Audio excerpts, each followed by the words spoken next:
The crisis in the Gulf is nearly a month old, and so far, no resolution in sight.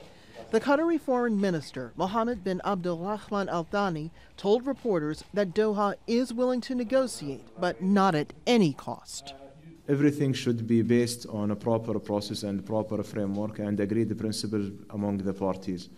This list of demands made to be rejected. It's not made to be accepted or not made to be negotiated. The state of Qatar, instead of rejecting it as a principle, we are willing to engage in providing the proper condition for further dialogue.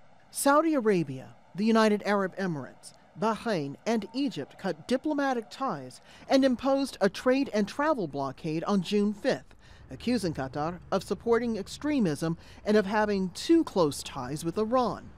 Qatari leaders deny the accusations, and they say the blockade of its land and sea borders, as well as the closing of airspace, is a breaking of international law.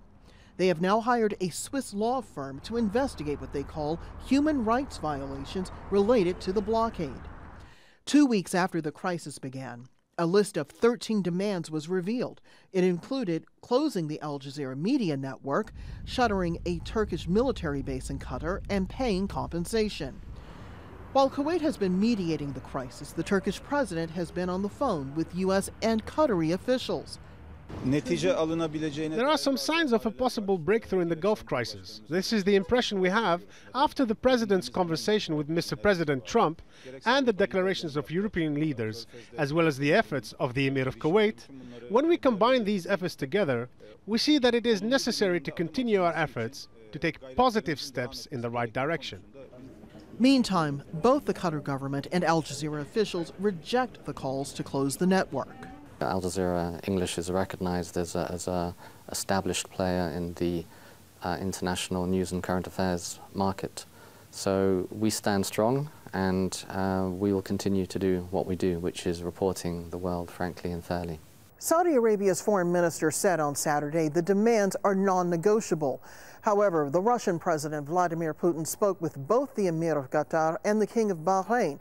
He told both leaders that the crisis is having a negative effect on the region, and he called on all parties to engage in direct and mutually respectful dialogue to try to resolve the situation. One more push from a world leader trying to resolve a crisis that's now nearly a month old. Rosiland Jordan, Al Jazeera, Doha.